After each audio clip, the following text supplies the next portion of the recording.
La Edad Media no fue solo un mundo estático, donde señores y vasallos conocían su lugar en el mundo. Fue el tiempo en que el hombre comenzó a caminar buscando ese lugar en el mundo.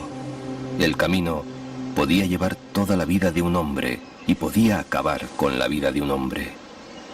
Se podían encontrar la paz o la espada, la tumba o un tesoro invisible.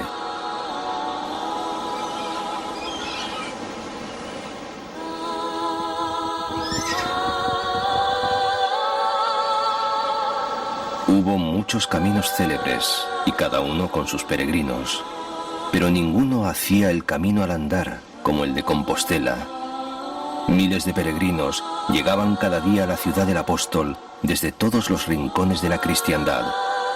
El camino era mágico, sin importar mucho si Santiago el Mayor, hijo de Zebedeo y de Salomé, una de las mujeres que habían seguido a Jesús desde Galilea, llegó a peregrinar en España, o si los restos del apóstol eran auténticos.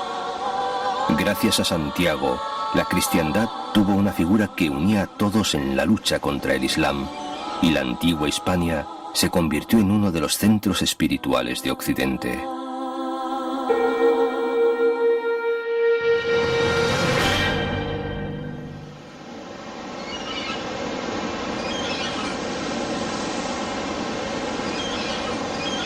Vamos al lado del mar, por una costa hermosa y tentadora, acantilados esculpidos por la fuerza sobrenatural de las olas, playas solitarias, rías donde los animales y las plantas todavía se maravillan de la vida.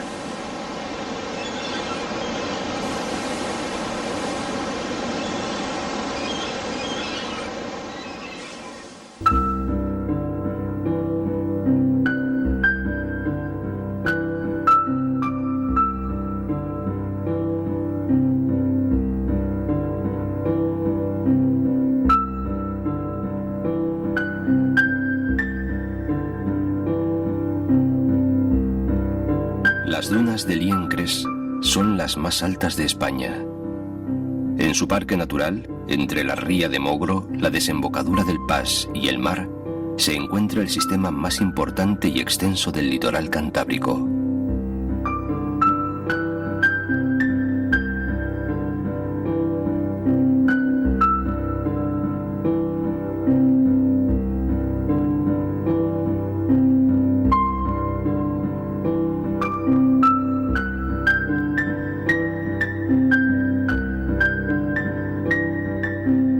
Suances es hija y madre de la literatura. Aquí halló Pereda el escenario para su novela La Puchera, y en Cortiguera Amós de Escalante el de su Ave María Estella. Pero sobre todo aquí estuvo la casa solariega de Calderón de la Barca. Los de la Barca eran nada menos que los dueños de la embarcación que pasaba a los peregrinos de un lado a otro para salvar las casi siempre peligrosas aguas del río. Algunos peregrinos fueron acogidos en su casona medieval, y la leyenda y Amós de Escalante afirman que uno de ellos fue San Francisco de Asís cuando peregrinó a Compostela. Dice Jean-Paul Sartre que Santillana es una reliquia de la vida del hombre, y añade Ortega y Gasset que es una villa hecha para que se reciten décimas sin parar. El pueblo dice que Santillana del Mar es la ciudad de las tres mentiras, pues ni es santa, ni es llana, ni está al lado del mar. Pero las verdades de Santillana son sus magníficos palacios, torres, casones, huertos y corrales, nacidos al amparo del Camino de Santiago, que le valieron ser declarada en 1889 Monumento Histórico Artístico.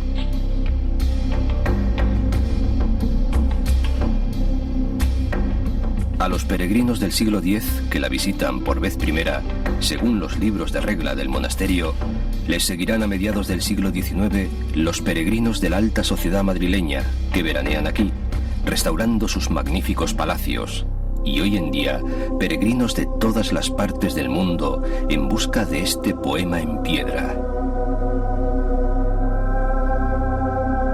Mentiras, verdades y prodigios que comenzaron cuando durante la Reconquista y tras la repoblación de Alfonso VIII, un grupo de monjes procedentes de Asia Menor fundó un pequeño cenobio para custodiar las reliquias de una santa llamada Juliana, que había sido martirizada en aquellas tierras durante las persecuciones de Diocleciano.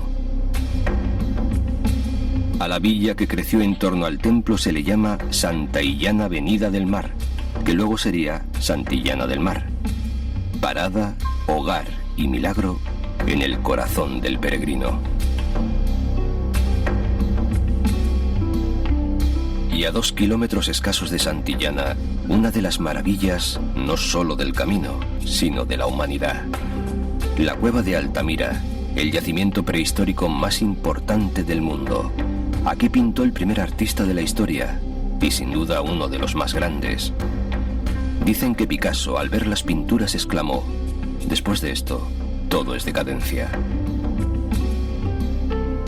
Contemplando los bisontes de hace 12.000 años y los caballos de más de 15.000, se siente el orgullo de ser hombres, de pertenecer a la especie humana, a la cadena inmensa de generaciones que soportaron tantos peligrosos inviernos para llegar hasta aquí.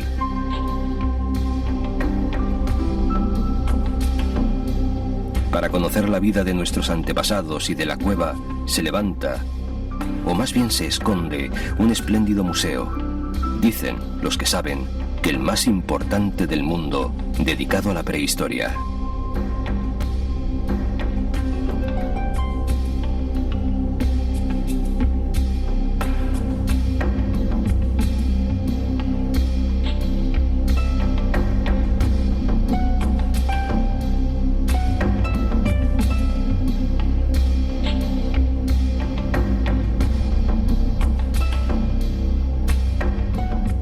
Dos siluetas blancas ponen el acento al verde, el monasterio de Santa María de Viaceli y a su lado la iglesia de San Pedro Advíncula.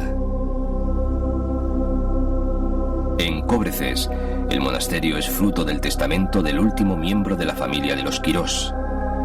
Aquí, los religiosos trapenses, originarios de Francia, se dedicaron a la enseñanza de las técnicas agrícolas.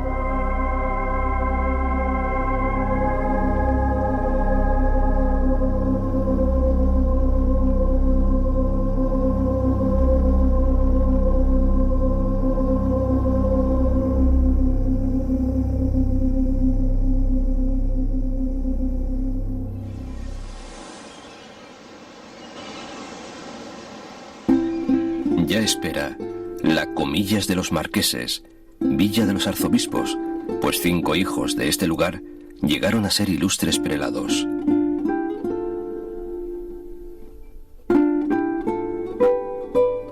Atraídos por sus hermosas playas, a finales del siglo XIX, Alfonso XII y su corte eligieron Comillas como lugar de veraneo y la villa monumental, noble y aristocrática, deslumbró al mundo por un tiempo.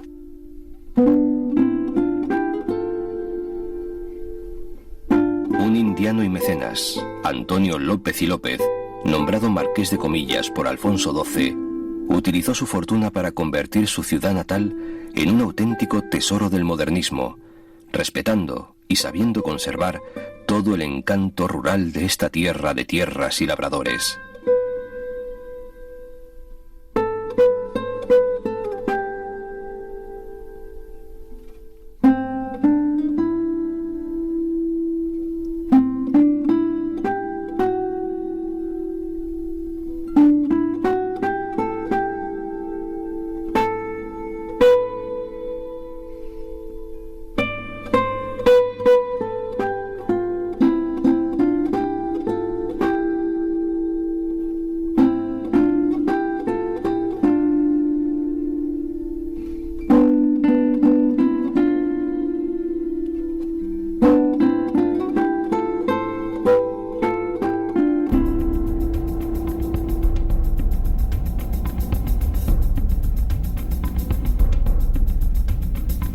Por las marismas de Ollambre, la costa guarda el secreto de rías, dunas, bosques, praderías, marismas y playas.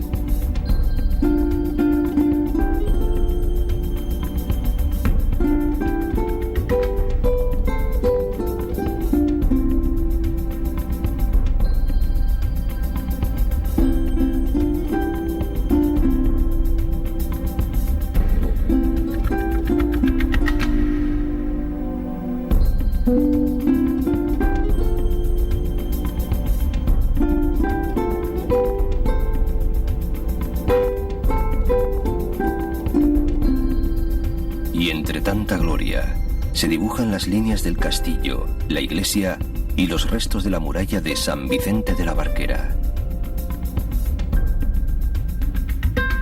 Aquí llegó Carlos V, un 29 de septiembre de 1517, para permanecer 14 días en el convento franciscano de San Luis. Y aquí contempló por vez primera el futuro emperador una corrida de toros a la portuguesa. El palacio de la familia Corro y la iglesia de Nuestra Señora de los Ángeles se acomodan bajo la protección del castillo y la muralla, que fueran defensa inexpugnable para normandos y vikingos. El puente de la Maza, que llegó a contar con 32 arcos y fue considerado como uno de los más grandes del reino, permite el acceso a la Barquera y su santuario, la Virgen que dio nombre a San Vicente.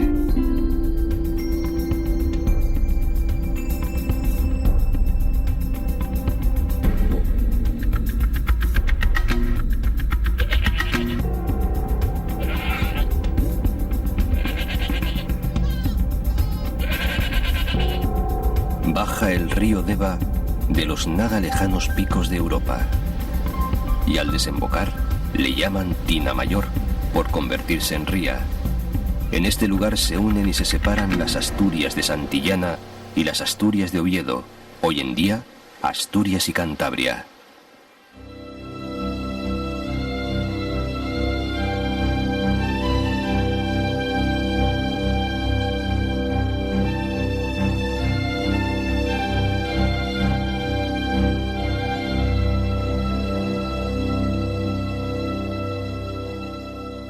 Frente al mar se suceden pueblos, colinas, bosques, pequeñas ensenadas, escarpados acantilados, islas, islotes y playas de blanca arena.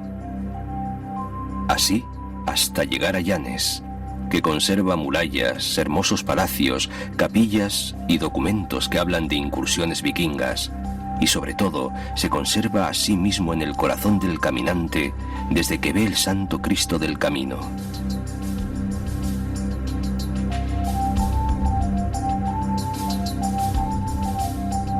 Y para recordar, creó Agustín Ibarrola en la bocana del puerto una fiesta de color que él llamó Los Cubos de la Memoria.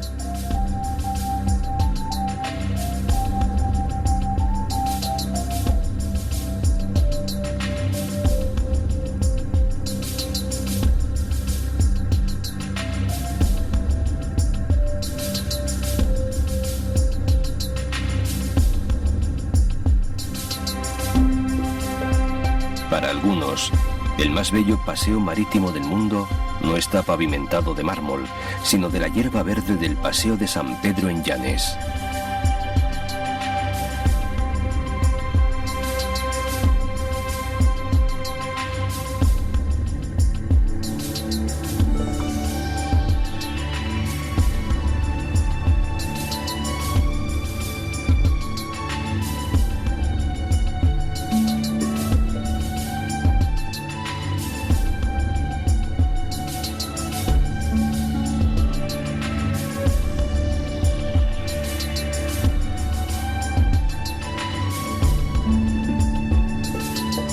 Cuando un río se hace amante del mar, nacen milagros como Ribadesella. Desde antiguo, los peregrinos llegan por la antigua calle Mayor a la plaza de la iglesia parroquial de Santa María Magdalena, edificada sobre el primitivo templo románico, en cuyos aledaños se ubicaba el Hospital de San Sebastián. Hace miles de años, un genial pintor desconocido escondió para siempre los caballos que galopaban por las suaves colinas en el corazón de la tierra, en la cercana cueva de Tito Bustillo, la más importante manifestación del arte paleolítico en Asturias. Los peregrinos de hoy no solo llegan a pie, sino muchas veces en piragua, como los que acuden a la gran romería del Sella, la fiesta donde una vez al año las aguas del río se convierten en fiesta.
pillastres es un don del mar, un regalo de las ballenas.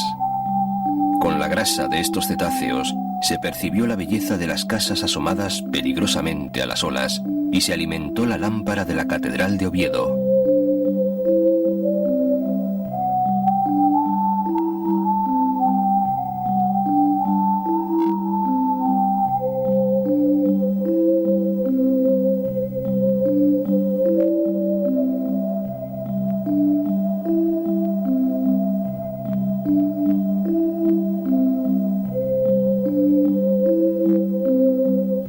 Carlos de Gante, cuando todavía no era Carlos I el rey, ni mucho menos Carlos V el emperador, vio tierra española por vez primera el viernes 18 de septiembre de 1517.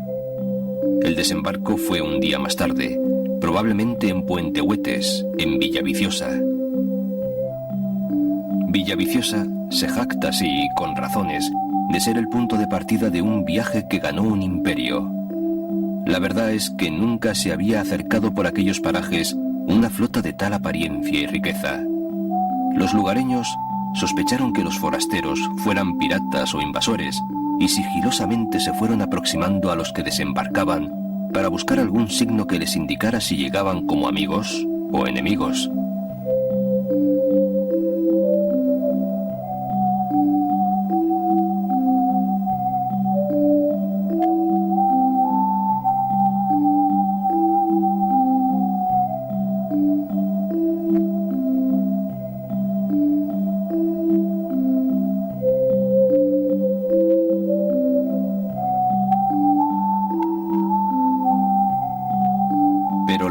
Mayor de la viciosa villa es un líquido mítico y dorado, el agrio vino de las manzanas, el hidromiel de los dioses asturianos.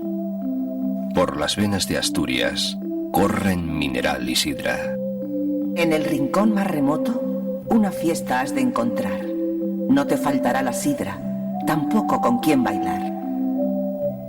Algunos opinan que el histórico desembarco tuvo lugar en Tazones, aunque, como escribe el profesor Juan Uría, lo que desde luego podemos afirmar sin duda alguna es que si no fue este pequeño pueblo de pescadores el primer pueblo español en el que don Carlos puso los pies, puede en cambio jactarse de haber sido el primero en el que puso los ojos. Y a fe que merece la pena posar los ojos en las bellezas agrestes de Tazones.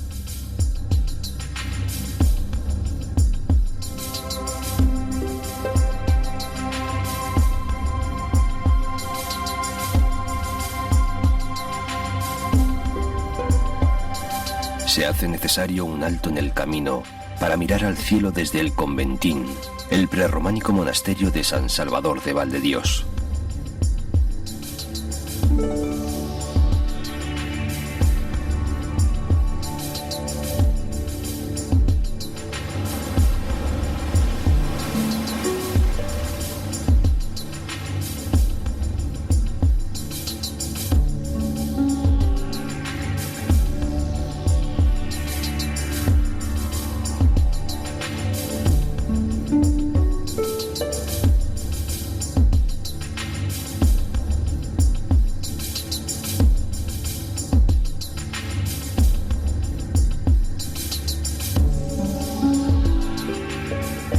La mina de la Camocha dicen que va bajo el mar.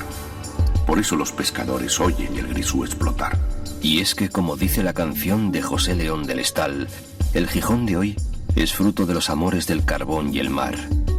Igual que reparte su corazón entre el puerto del Musel y la playa de San Lorenzo. Entre el barrio pesquero de Cimadevilla y el aristocrático viaje al glamour de Somió.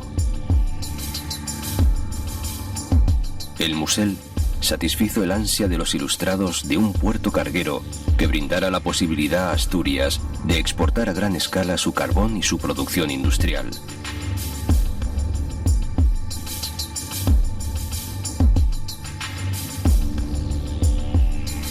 El sueño se cumplió en la patria del más grande ilustrado español, Melchor Gaspar de Jovellanos, quien intuyó el Gijón que después cantó Gerardo Diego, Villa noble y del carbón.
En el otro Gijón, el de Espumas, que va del Cerro de Santa Catalina a la playa de San Lorenzo, se bañó una reina, Isabel II, convirtiendo la ciudad en meca del descanso estival de las elegantes, en el circuito decimonónico del veraneo del norte, ese otro peregrinaje que vino tras el Camino de Santiago.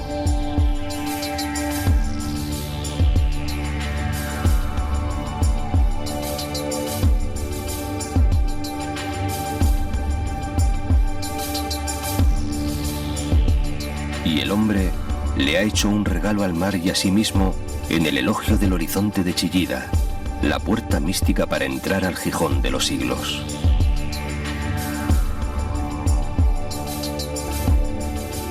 Estrabón y Plinio narraron la historia de los primeros moradores astures, y más tarde, las crónicas altomedievales narran el amor apasionado entre Munuza, gobernador musulmán y compañero de Tarik, y Dosinda, la hermana de Pelayo, ante la ira del noble godo.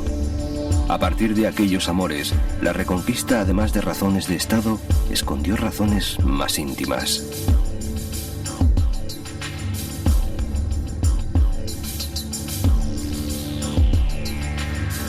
La esencia de Gijón bien podría comenzar en la Campa de Torres, desde la cual fue creciendo hasta llegar a ser hoy en día la ciudad más populosa de Asturias. Una ciudad transparente donde se descubren las huellas de sus moradores: pescadores, cigarreras, artesanos, mineros, trabajadores llegados de acá y de allá.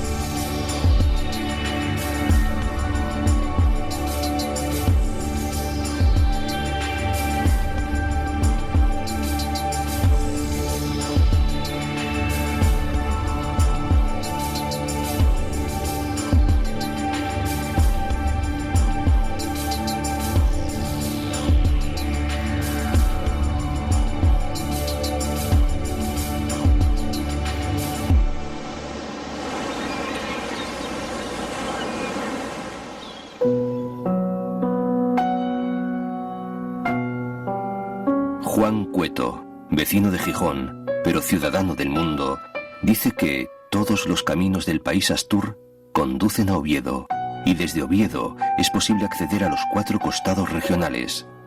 Oviedo fue clave en el Camino del Norte, que dicen que fue el de los iniciados. Tal vez por eso, ya decían los peregrinos medievales: el que va a Santiago y no al Salvador, visita al criado y deja al Señor. Para algunos era una estación más del camino, pero para muchos fue la verdadera meta, como para Fernando II de León o Alfonso XI de Castilla.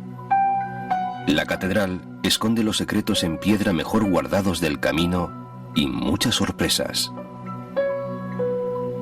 Pero su gran tesoro es su cámara santa, donde con el arca santa, la cruz de los ángeles y la de la Victoria se guardan los orígenes de la monarquía asturiana, que son los orígenes de los reyes de España y de España misma.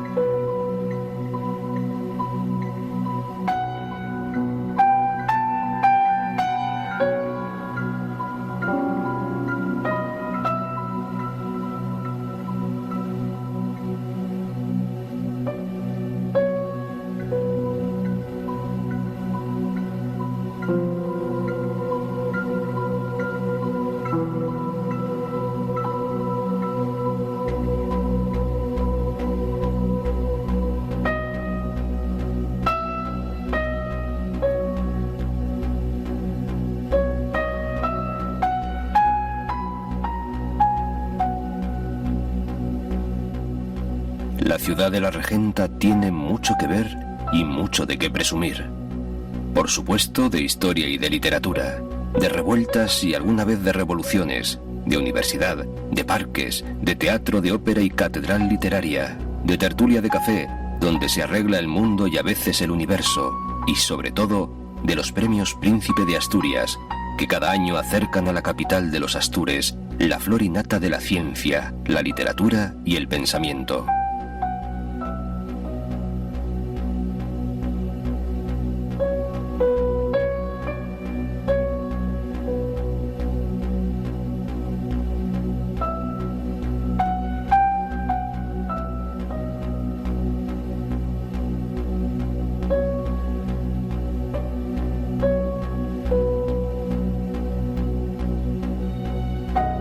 Los carballones, llamados así en honor de un milenario árbol sagrado, talado en aras del progreso, nunca pudieron reprimir su innata socarronería y buen humor. Y así narra en verso Luis de Tapia. En Oviedo, cuando alguno por su abolengo o su prez presumía inoportuno de mal fundada altivez, la turba de gente nueva decía de tal truán: hay que llevarlo a que beba en el caño del fontán. Porque en este recuperado monumento solo se puede beber arrodillándose, mal que le pese a los soberbios.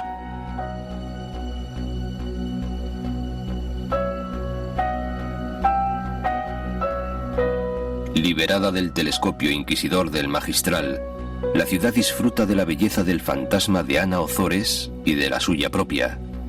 El escenario de la mejor novela española del siglo XIX es hoy un laberinto de deleites entre palacios, mansiones, conventos donde monjas de voz clara cantan a lo que no ven. Calles de ayer, avenidas de hoy, sueños de mañana. En la parte baja del Oviedín del alma del cronista oficial Manolo Abello está la iglesia de Santullano de los Prados, la obra cumbre del reinado de Alfonso II, del que se dice que llevó una vida llena de gloria, casta, púdica, sobria e inmaculada. Aunque los escépticos, que nunca faltan por aquí, al escuchar estas palabras añaden que debió ser algo aburrida.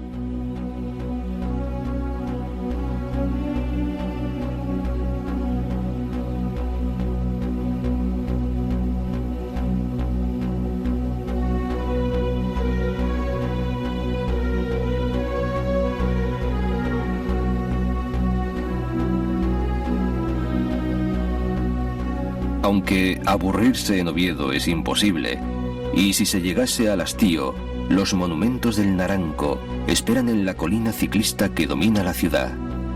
Uno de los más bellos edificios del prerrománico asturiano, si no el que más, es el Palacio de Recreo y Caza que Ramiro I, al que las crónicas llaman Vara de Justicia, mandó levantar en los terrenos de la ladera sur del monte, Santa María del Naranco.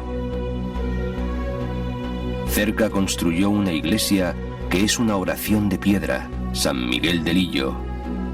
Fue desde aquí donde el rey se despidió de este mundo, sin dejar de mirar a Oviedo, y es que es difícil despedirse de Oviedo, y más, poder olvidarlo.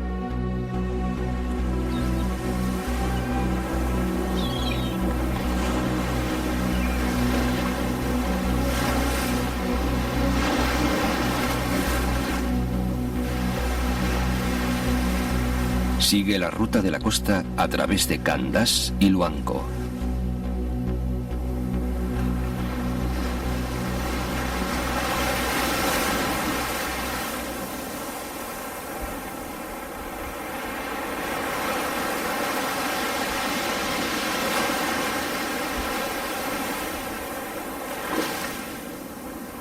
Luego el mar llega hasta la villa costera más antigua del camino, pues se fundó en el año 1100.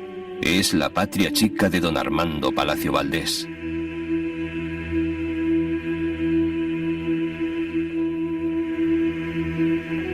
Al llegar a Avilés, el peregrino podía reponer fuerzas en el antiguo hospital de la calle Rivero. No importa si había llegado por tierra o por mar, como llegaban muchos, que a veces se quedaban. No en vano en el puerto de Avilés finalizaban las singaduras de muchos barcos peregrinos, en unos tiempos en los que la ruta más segura y más rápida eran las autopistas del mar.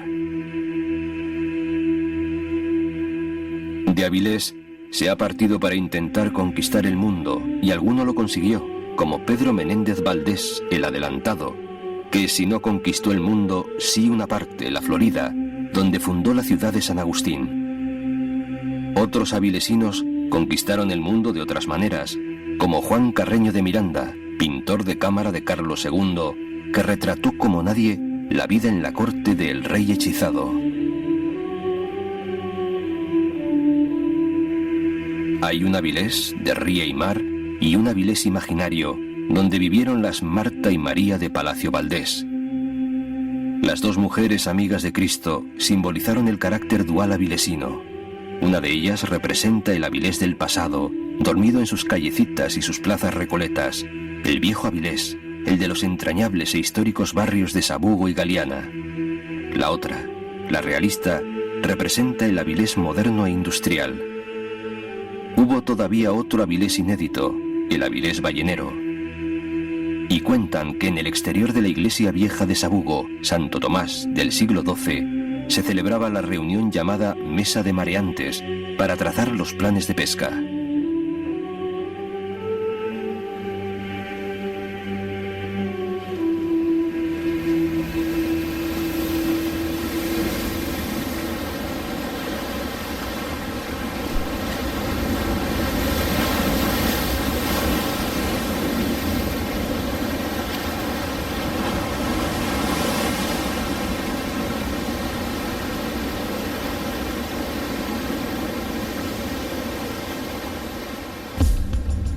El peregrino llega ahora a las tierras del concejo de Soto del Barco, cuyo nombre le viene de la barca que a los pies del castillo de San Martín comunicaba las dos orillas del carbonero río Nalón.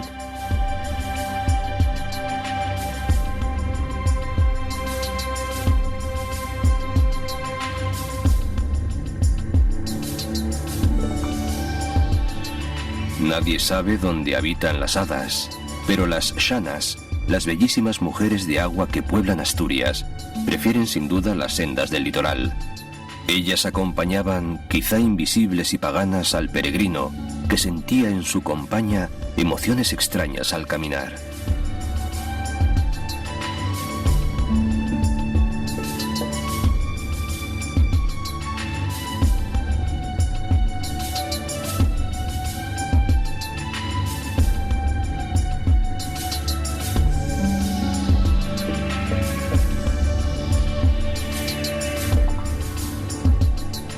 Como en un encantamiento, aparece un pueblo colgado sobre el mar. Es Cudillero, el pueblo más pesquero de Asturias. Cuentan muchas cosas de su nombre, pero no todos están de acuerdo, porque aquí pocos están de acuerdo con nada, pues para eso tienen los pisuetos encanto y carácter que derrochar y personalidad para capear todos los temporales.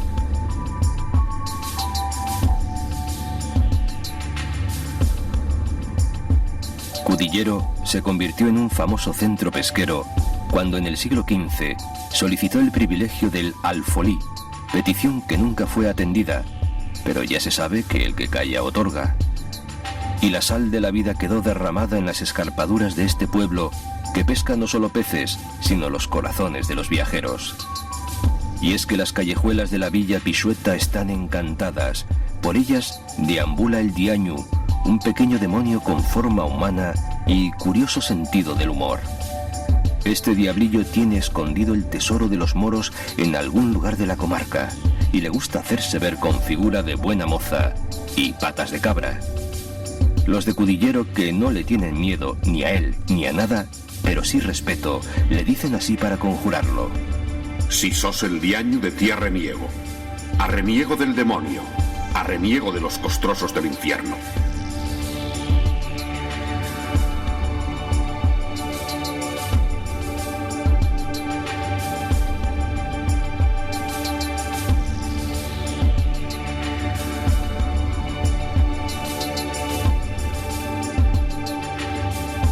Pueblo de marineros, su solitario y romántico faro vio cómo sus hombres partieron tantas veces, sin miedo, para el cerco de Gibraltar, las campañas de conquista de Sevilla o la Florida, o rumbo a lejanos mares y tierras.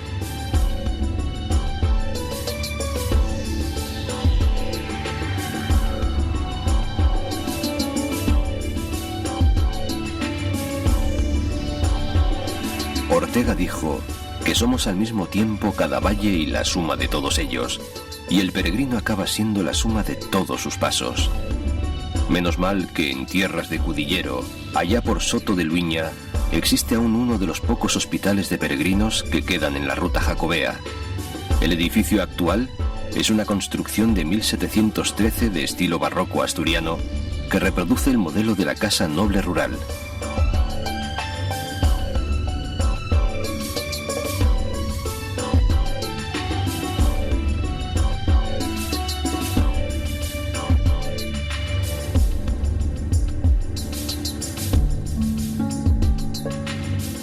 El Cabo Vidio es un privilegiado mirador que se eleva 100 metros por encima del mar.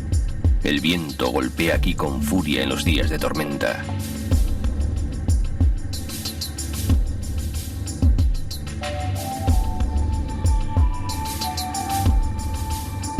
Luarca, la villa blanca de esta costa verde, tiene el cementerio más hermoso del mundo, donde mirando al mar descansa su ilustre hijo Severo Ochoa, Premio Nobel de Medicina. Luarca no se doblegó nunca, soportó los ataques de los vikingos y de los ingleses, y sus marineros y pescadores surcaron los fríos mares del norte hasta Irlanda, hasta Terranova y Flandes, en busca del bonito, la merluza y la ballena. El río Negro, como un cuchillo de agua, parte la villa en dos. Hay 7 puentes para cruzar de una a otra parte. El del Beso recuerda los amores de una luarquesa con un corsario venido de muy lejos. Cuentan que el padre de la doncella no aprobó la relación y cortó las cabezas de los amantes cuando estaban unidas en un apasionado beso. El puente es el beso fundido en piedra abrazando las dos orillas.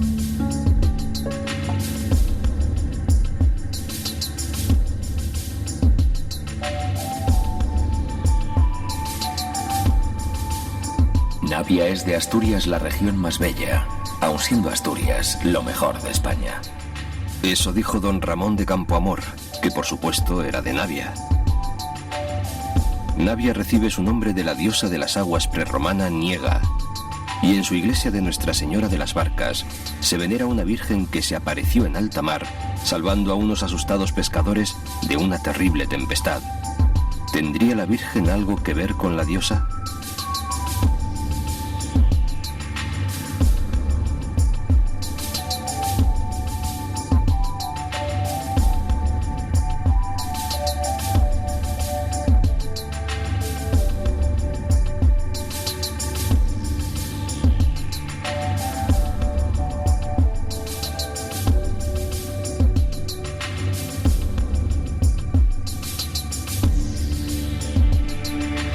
La luz es el símbolo de Tapia de Casariego. Buscándola llegan hasta aquí cada año miles de turistas tras la sombra de su faro y la belleza de sus playas.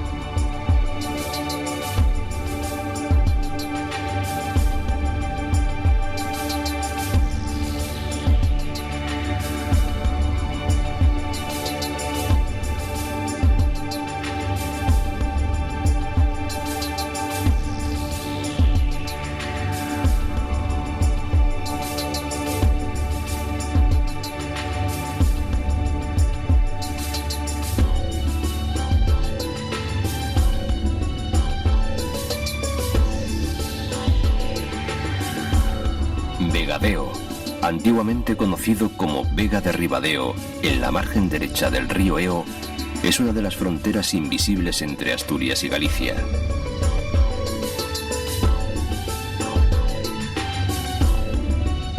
Se llega al puente del Fornacho por el Camino Real de Bustelo y se atraviesa como un Rubicón el río Eo, mientras Santiago de Abres dice que ya no se puede volver atrás y que ya no somos los mismos.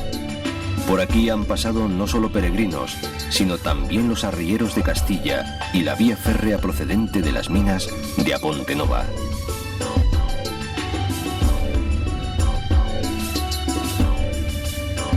Castropol es, en palabras de la escritora Ángeles Caso, callejas empedradas, Ventanas cuyos visillos la esposa de un marino consumió los años bordando en soledad. Parques de novela decimonónica, bajo cuyos plátanos jugaron niños de blanco y azul. Casonas de antiguos señores, donde se consumaron amores y desamores.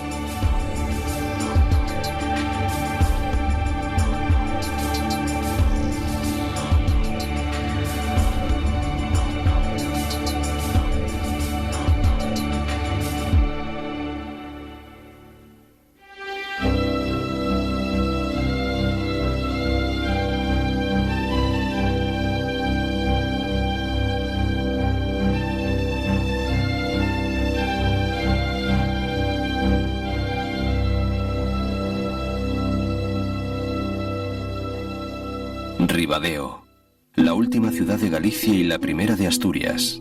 O al revés, porque en la raya de los celtas a veces la niebla y la belleza confunden las fronteras.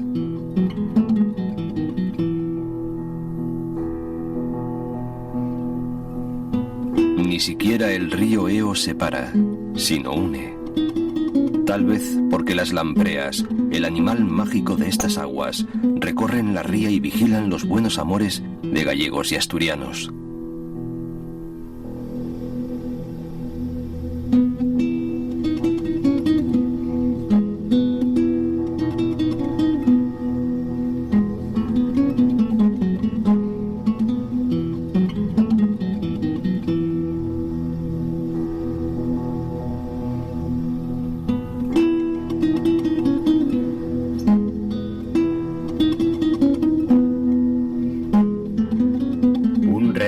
Sombras y de vientos oponía la tierra a las estrellas. Así comienza un poema de Álvaro Cunqueiro dedicado a Vilanova de Lourenzá. En su iglesia se guarda el marmóreo sepulcro paleocristiano de Osario Gutiérrez, conocido como el Conde Santo. La iglesia forma un todo con el monasterio del Salvador.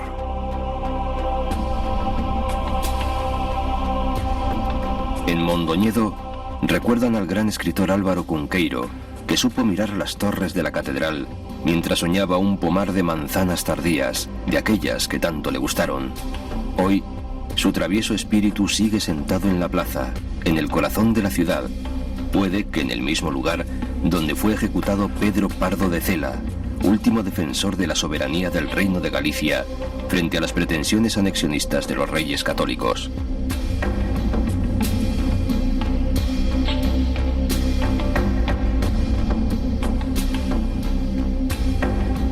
La villa, desde el principio, se forjó sobre mitos como el del obispo Maeloc.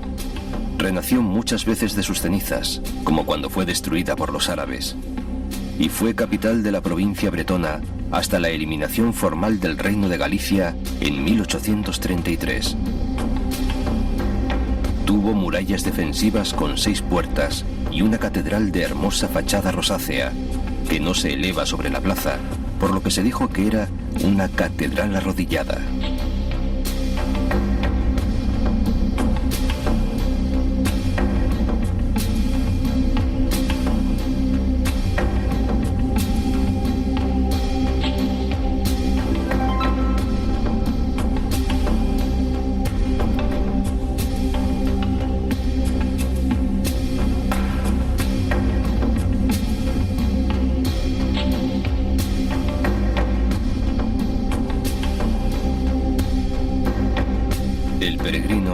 Llega a Villalba, capital de Aterrachá, oliendo en el aire la proximidad de Santiago. Fundada por los romanos en un cruce de caminos, su historia es también la de Fernán Pérez de Andrade el Bueno, promotor del puente que le da origen. Y su castillo fue uno de los pocos que escapó a la furia popular durante las revueltas de los irmandiños. Ya antes de que existiera el Camino de Santiago, el monasterio de Sobrado dos Monses era famoso en toda Galicia. Había sido parte del señorío de los Présaras, hasta que el último de los condes, Hermenegildo, fundó en el año 950 el monasterio, y en él profesó al quedar viudo de su esposa, Paterna Gundesíndez. Desde entonces, fue uno de los monasterios más ricos al heredar los bienes del condado.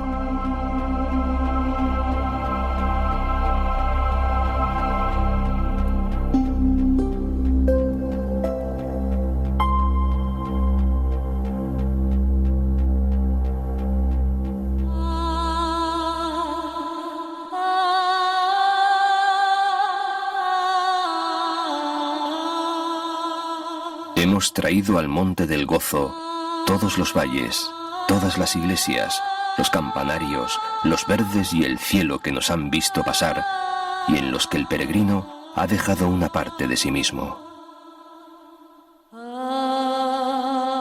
A Santiago no se vienen a buscar los tesoros de oro, azabache y piedra, aunque los haya, sino los tesoros invisibles que están en el fondo de nosotros mismos.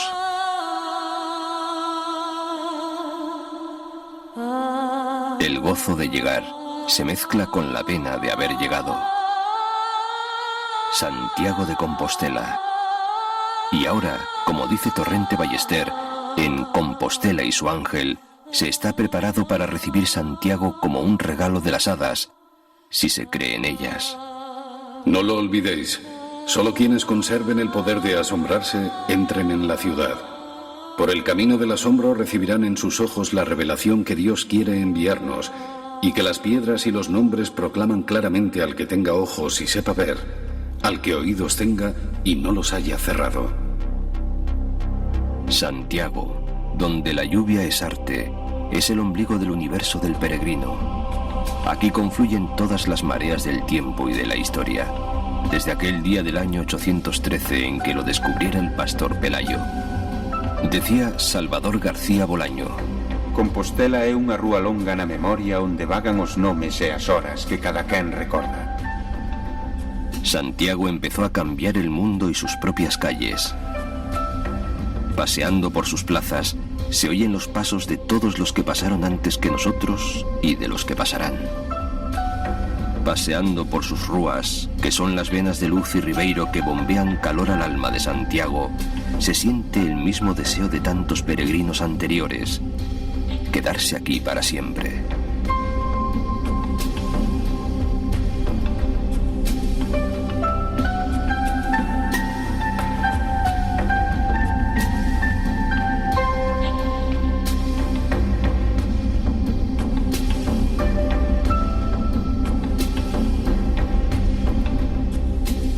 Se dijo que el camino del norte era el de los iniciados. Tal vez sea verdad, pero al final ni el camino es igual, ni nosotros somos ya iguales. Puede que hayamos encontrado el norte y que las catedrales de hierba y mar nos recorran por dentro.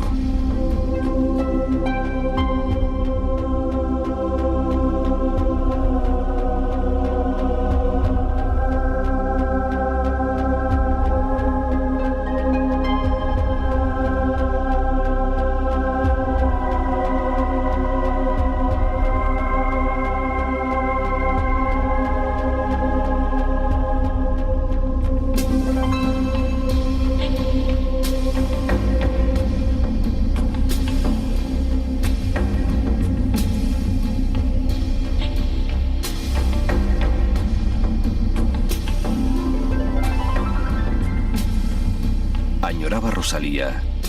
Adiós. Cando volverse volvo, todo estará onde estaba. Os mesmos montes negros e as mesmas alboradas, do Sar e do Sarela mirándose nas augas. Os mesmos verdes campos, as mesmas torres pardas da Catedral Severa, ollando as lontananzas.